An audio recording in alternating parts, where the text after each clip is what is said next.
ነው በዝርዝር የሲዳማ ክልል ምክር ቤት የክልሉ ሰላምና ጸጥታ ቢሮ ኃላፊ የነበሩትን የአቶ አለማየሁ ጢሞቴዎስን ያለመከሰስ መብት አነሳ።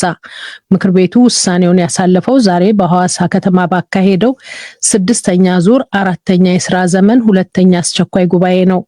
የአባሉ ያለመከሰስ መብት የተነሳው በስልጣን ያላግባብ መጠቀም፣ በኮንትሮባንድ፣ በህገ ወጥ የጦር መሳሪያና በአደንዛዥ እጽ ዝውውር ተሳትፈው በመገኘታቸው ነው ሲል የክልሉ ፍትህ ቢሮ ለምክር ቤቱ አስረድቷል።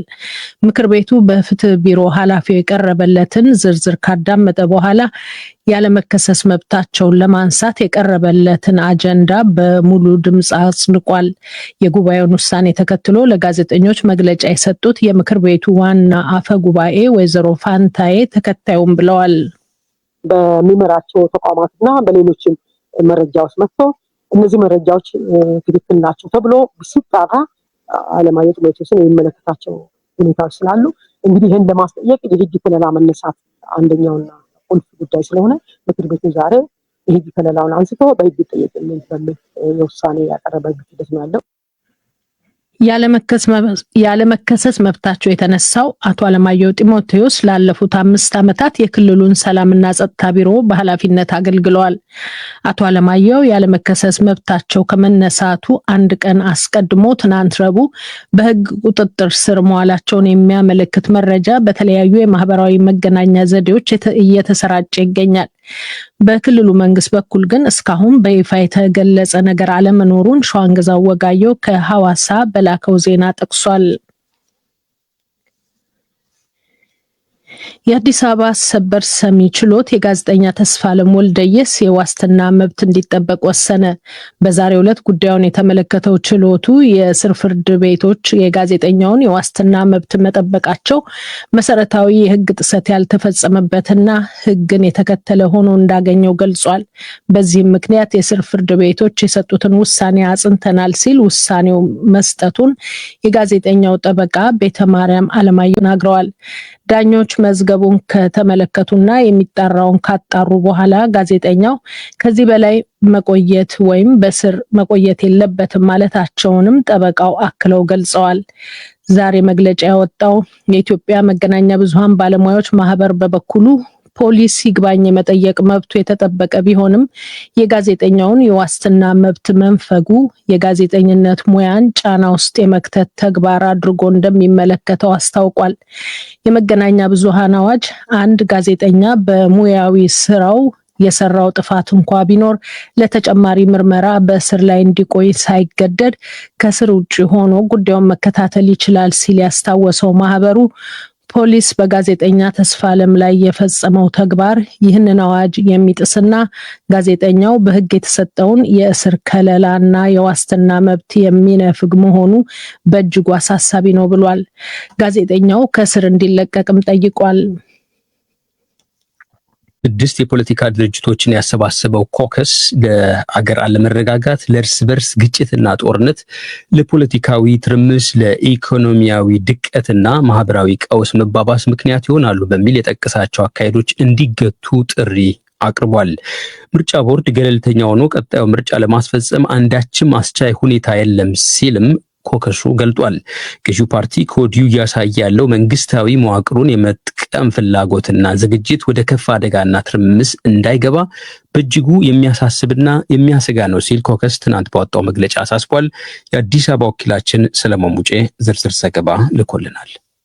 የኢትዮጵያ ሀገራዊ ምክክር ኮሚሽን የተሰጠውን ከፍተኛ ተግባርና ኃላፊነት በህግ በእውቀትና እውነት በነጻነትና ገለልተኝነት እንዲሁም በሚዛናዊነት ለመፈጸም ይቸገራል። አዋጁም ሆነ የኮሚሽኑ መቋቋም እንደገና ሊታይ ይገባል በሚል አቋም ከጥቂት ዓመታት በፊት የተመሰረተው ኮከስ ለኮሚሽኑ ያቀረባቸው ሀሳቦች ችላ ተብለው ይልቁንም እንደ ተጻራሪና ተቃዋሚ መታየቱን ገልጿል። በዚህ ምክንያት ኮሚሽኑ በያዘው አግላይ አካሄድ ቀጥሏል ሲልም ባወጣው መግለጫ ጠቅሷል። በ2015 በ2015 ዓመተ ምህረት 16 የነበሩት የኮከስ አባል የፖለቲካ ድርጅቶች አሁን ቁጥራቸው 7 ነው። ከነዚህ መካከል በዚህ መግለጫ ላይ ማብራሪያ የሰጡት የህብር ኢትዮጵያ ዲሞክራሲያዊ ፓርቲ ህብር ሊቀመንበር አቶ ግርማ በቀለ ኮከሱ በምክክር ኮሚሽኑ ላይ የተጋረጠበትን ስጋት አብራርተዋል።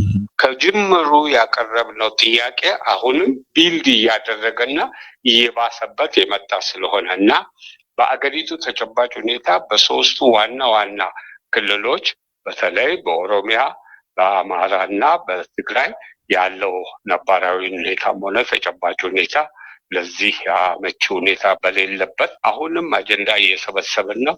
አሁንም በአብዛኛው ሰብስበን ጨርሰናል የሚባለው ነገር የሚያስኬድ አለመሆኑን ለማሳየት ኮከሱ ባነሳው ጉዳይ ላይ የምክክር ኮሚሽኑን ምላሽ ለማካተት ጥረት አድርገናል። ከኃላፊዎቹ ሁለቱ ስብሰባ ላይ መሆናቸውን በመግለጻቸው ለጊዜው ምላሻቸውን አላገኘንም።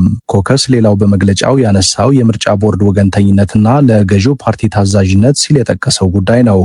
ቦርዱ ዛሬ ምክትል ሰብሳቢን ጨምሮ 3 አባላቱ በህዝብ ተወካዮች ምክር ቤት ተሾመውለታል። ኮከሱ ግን የቦርዱ አባላት ልምድ ላይ አስቀድሞ ጥያቄ አንስቷል። አቶ ግርማ በቀለ ብሔራዊ መግባባት ያነሳናቸው 3 ክልሎች ውስጥም ምርጫን ለማስኬድ አስቻይ ሁኔታዎች የሌሉ በሆነበት ምን እየታሰበ ነው በዚች ሀገር ውስጥ? ከዛም አልፎ የትጥቅ ትግል በ3ቱ ክልሎች ውስጥ ያለበት ሁኔታና በዚህ ሁኔታ ውስጥ ምርጫውን ውስጥ ማካሄድ የሚታሰብ ነው ወይ? ይህ አግባብ አይደለምና ያለውን ነገር በይስሙላ ለማስቀጠል ካልሆነ በስተቀር አያዋጣም የሚል ነው። በሀገሪቱ ሴራና ሸፍጥ እንደ ፖለቲካ እውቀትና ጥበብ መያዙን የገለጸው ኮከስ ዋናው የችግሩ ምንጭም ይህ መሆኑን ጠቅሷል።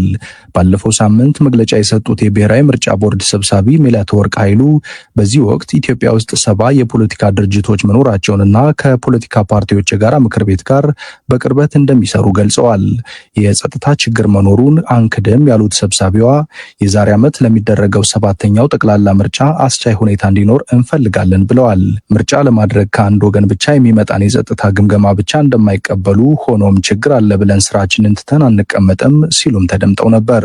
ምርጫን በጸጥታ ምክንያት ማድረግ ማንችል ከሆነ አናደርግም። ነገር ግን ኢኔብሊንግ ሲቹዌሽንስ ባሉበት ሁሉ ግን በምርጫ ክልል ደረጃ በጥብቅ እየተከታተልን ዛሬ ግንቦት ቁጭ ብለን የዛሬ ዓመት ግንቦት ሰላም አይኖርም ብለን ምርጫ ቦርድ ሊቀመጣች በሀገራዊ ምክክር ኮሚሽን እና በብሔራዊ ምርጫ ቦርድ አካሄድ ገለልተኝነትና ሐቀኛ ተግባራትን የመፈጸም ኃላፊነትና በአግባቡ የመወጣት ብቃት ላይ ጥያቄ ያነሳው ኮከስ ሁኔታዎች የማይስተካከሉ ከሆነ የመጨረሻ ውጤቱ የሀገር አለመረጋጋት፣ የእርስ በርስ ግጭትና ጦርነት፣ ፖለቲካዊ ትርምስ፣ ኢኮኖሚያዊ ድቀትና ማህበራዊ ቀውስ መባባስ ነው በማለት ሁሉም ባለድርሻ አካላት ከወዲሁ እርምጃ እንዲወስዱ ሲል ጥሪ አድርጓል።